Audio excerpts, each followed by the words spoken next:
दोस्तों, दुनिया में ऐसी बहुत सी मूवीज बनाई जा चुकी हैं जिनमें खतरनाक और खूंखार नजर आने वाले समुद्री लुटेरों को दिखाया जाता है। हालांकि फिल्मों में इन पायरेट्स को देखकर ज्यादातर लोगों को यह लगता है कि ये कहानियां काल्पनिक होती हैं और इनका दूर दूर तक सच्चाई से कोई नाता नहीं होता है। लेकिन सच बात तो यह है कि जिस तरह के समुद्री लुटेरे हमें फिल्मों में दिखाए जाते हैं, ठीक उसी तरह के खतरनाक लुटेरे सच में हुआ करते थे। और आज की हमारी इस वीडियो में भी हम आपको कुछ ऐसे ही इतिहास के सबसे खतरनाक 10 समुद्री लुटेरों के बारे में बताने वाले हैं। Number 10, Henry Morgan. दोस्तों, हेनरी मॉर्गन या फिर कहें कि कैप्टन मॉर्गन को इतिहास के सबसे मशहूर व कुख्यात समुद्री लुटेरों में से एक माना जाता है। अपने समय में उसका खौफ इतना ज्यादा हुआ करता था कि लोग उसका नाम सुनकर ही कांपने लगते थे।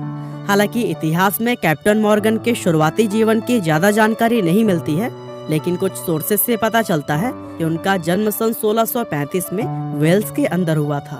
वो एक वेल्स प्राइवेटियर हुआ करता था जिसको अंग्रेज सरकार से स्पेनिश जहाजों को लूटने और तबाह करने का लाइसेंस मिला हुआ था। बताया जाता है कि सन 1663 से 1674 के बीच उसने न जाने कितने स्पेनिश जहाजों और शहरों को लूटा था, और जिस भी टाउन को वह अपना शिकार बनाता था उसको पूरी तरह से बर्बाद करके रख देता। लगभग 10 साल तक इसी तरह से लूटपाट करने के बाद वह सन 1674 में जमैका चला गया, जहां उसने लेफ्टिनेंट गवर्नर के रूप में अपनी बाकी की जिंदगी बिताई। नंबर 9, थॉमस ट्यू। दोस्तों, थॉमस ट्यू एक प्रसिद्ध समुद्री लुटेरा था जिसने 17वीं सदी के दौरान अपनी लूटपाट से खूब आतंक मचाया था। बताया जाता है कि उसका जन्म 1649 में इंग्लैंड के अंदर हुआ था और अपने करियर की शुरुआत उसने भी एक प्राइवेटियर के रूप में ही की थी। लेकिन कुछ साल अंग्रेजों के लिए काम करने के बाद से वह एक समुद्री लुटेरा बन गया था। थॉमस ट्यू को बड़े बड़े खजाने लूटने का शौक था, इसीलिए वह बड़ी लूट करने के लिए बहुत लंबी लंबी समुद्री यात्राएं करता था। साल 1693 में लाल सागर के अंदर उसने एक भारतीय जहाज को लूटा था जो कि भारत से तुर्की के सफर पर जा रहा था। हालांकि उस जहाज पर लगभग 300 लोग सवार थे, लेकिन थॉमस ट्यू के हमला करते ही उन सभी ने उसके आगे घुटने टेक दिए थे और इस जहाज से उसने अपने करियर का सबसे बड़ा खजाना लूटा था, जिसकी कीमत लगभग 1 लाख पाउंड थी। और इसी तरह से सन 1695 में लूटपाट के लिए ही उसने मुगलों के एक 25 जहाजों के बेड़े पर भी हमला बोल दिया था, लेकिन इस हमले में उसको अपनी जान गंवानी पड़ी थी। थॉमस ट्यू समुद्री लुटेरों के लिए एक रोल मॉडल की तरह था, क्योंकि उस समय उसके नक्शे कदम पर चलकर बहुत सारे लोग पायरेट्स बन रहे थे। Number 8, Henry every. दोस्तों, हेनरी एवरी एक ऐसा लुटेरा था जिसको समुद्री लुटेरों का राजा कहा जाता था। बताया जाता है कि अपनी पूरी जिंदगी में हेनरी ना तो कभी गिरफ्तार हुआ और ना ही किसी के हाथ में आया। यही वजह है कि उसको इतिहास के सबसे चालाक समुद्री लुटेरों में भी शुमार किया जाता है। हेनरी का जन्म 1659 में इंग्लैंड के अंदर हुआ था और उसने अपने करियर की शुरुआत इंग्लैंड के शाही नेवी में काम करते हुए की थी, लेकिन ये नौकरी उसको कुछ खास पसंद नहीं आई थी, इसीलिए इसको छोड़कर वह एक लुटेरा बन गया। हेनरी ने साल 1695 में मुगलों के एक 25 जहाजों के बेड़े पर हमला किया था जो कि मक्का के सफर पर निकला था।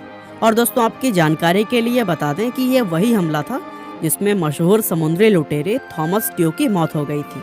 लेकिन हेनरी इस लूट में जिंदा बच निकलने और 6 लाख पाउंड का खजाना लूटने में कामयाब रहा था।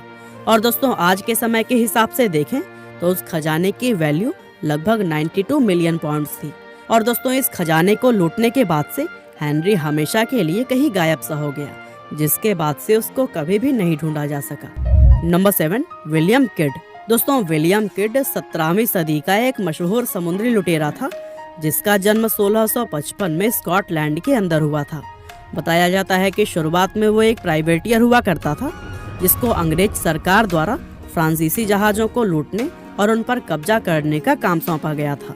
अब पहले तो इस काम को वह सिर्फ सरकार के लिए करता था, लेकिन धीरे धीरे विलियम को इस काम में मजा आने लगा और कुछ ही समय में वो एक खतरनाक समुद्री लुटेरा बन गया। एक लुटेरे के रूप में विलियम ने बहुत सी बड़ी बड़ी लूटों को अंजाम दिया, जिसके चलते उसका नाम पूरी दुनिया में ही फेमस हो गया था।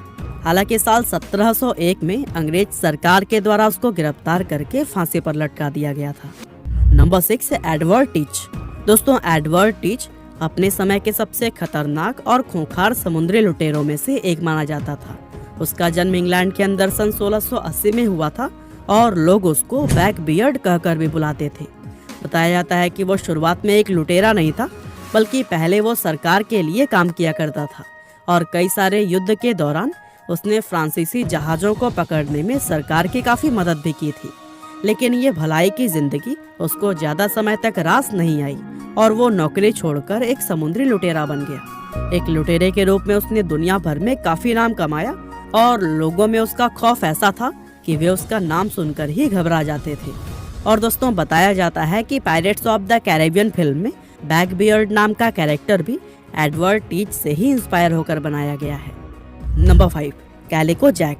दोस्तों, कैलिको जैक एक शातिर समुद्री लुटेरा था जो कि 18वीं सदी की शुरुआत में क्यूबा और बहामास के समुद्री हिस्सों पर राज किया करता था। कैलिको का जन्म सन 1682 में इंग्लैंड के अंदर हुआ था और उसका असली नाम जॉन रैकहम था। अब यूँ तो जैक अपने तेज और शातिर दिमाग के लिए लोगों के बीच काफी मशहूर था, लेकिन एक चीज जिसने उसको पूरी दुनिया में फेमस किया था वो यह थी कि उसने अपने शिप पर पुरुषों के साथ ही 2 महिलाओं को भी अपने क्रू में रखा हुआ था। इन महिलाओं का नाम मैरी रीड और एनी बोनी था, जो कि इतिहास की सबसे फेमस महिला पायरेट्स मानी जाती हैं।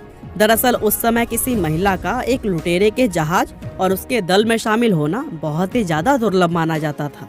ऐसे में जैक के जहाज पर एक साथ 2 महिलाओं का होना लोगों के लिए काफी हैरानी की बात थी। Number 4, Francis Drake. दोस्तों, फ्रांसिस ड्रैक सिर्फ एक समुद्री लुटेरा ही नहीं बल्कि एक एक्सप्लोरर, प्राइवेटियर, नेवी ऑफिसर और पॉलिटिशियन भी था, जिसका जन्म सन 1540 में इंग्लैंड के अंदर हुआ था। और बताया जाता है कि उसके अंदर जन्म से ही समुद्री जहाजों को चलाने की कमाल की काबिलियत थी और अपनी इन्हीं स्किल्स के चलते ही वो अंग्रेज सरकार के लिए एक प्राइवेटियर बन गया था। अंग्रेज सरकार ने उसको अपने दुश्मन स्पेन के जहाजों को लूटने और बर्बाद करने का काम सौंपा था और फ्रांसिस कई साल तक इस काम को बखूबी करता भी रहा। एक तरफ जहां उसके इस काम ने इंग्लैंड में उसको हीरो बना दिया था, वहीं स्पेन की नज़र में वो एक समुद्री लुटेरे से ज़्यादा कुछ भी नहीं था। यहाँ तक कि स्पेन की सरकार उसके हमलों से इतना तंग आ गई थी कि उन्होंने उसके ऊपर 20,000 सोने के सिक्कों का भी इनाम रख दिया था। लेकिन इसके बावजूद भी फ्रांसिस कई साल तक लगातार अपने हमलों से स्पेन को नुकसान पहुंचाता रहा। पर दोस्तों, बताया जाता है कि साल 1596 में जब उसकी मौत हुई तो उसके साथियों के द्वारा उसको समुद्र में ही दफन कर दिया गया था। नंबर 3, एनी बोनी और मैरी रीड। दोस्तों, बात जब समुद्री लुटेरों की होती है तो हमारे दिमाग में कभी भी किसी महिला का ख्याल नहीं आता, क्योंकि कहीं ना कहीं हमें ऐसा लगता है कि समुद्री लुटेरे तो सिर्फ पुरुष हुआ करते थे। लेकिन दोस्तों, सच्चाई यह है कि इतिहास में सारे लुटेरे सिर्फ पुरुष ही नहीं होते थे, बल्कि उनमें कुछ महिलाएं भी शामिल होती थी। और दोस्तों, एनी बोनी व मैरी रीड ये दोनों उन्हीं महिला लुटेरों में से एक थी।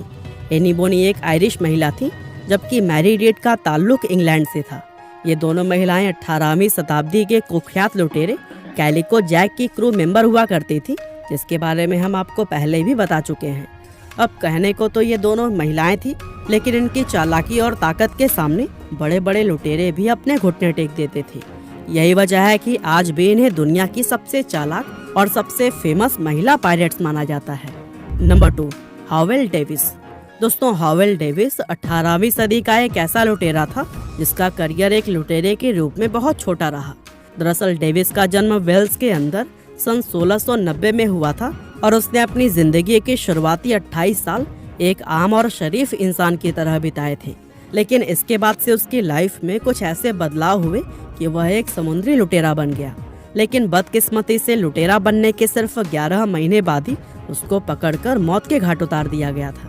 लेकिन इन 11 महीनों में ही उसने कुछ ऐसे कारनामे कर दिखाए कि उसका नाम इतिहास में हमेशा के लिए अमर हो गया। बताया जाता है कि इतने कम समय में ही उसने अंग्रेजों और फ्रांसीसियों के कुल 15 जहाज़ों को लूटा और उन पर कब्जा किया था, और इसीलिए आज भी उसका नाम दुनिया के सबसे मशहूर पायरेट्स में शुमार किया जाता है।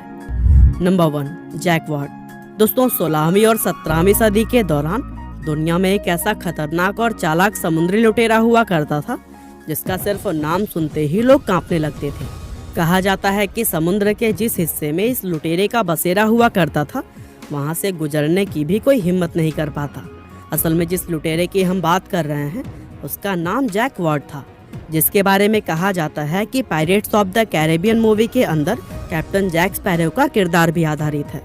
दरअसल जैक भी पहले सरकार के लिए ही काम करता था, लेकिन आगे चलकर वह किस तरह से एक समुद्री लुटेरा बन गया और इस्लाम धर्म कबूल कर ली, इन बातों को जानने के लिए आप जैक वर्ल्ड की पूरी वीडियो देख सकते हैं।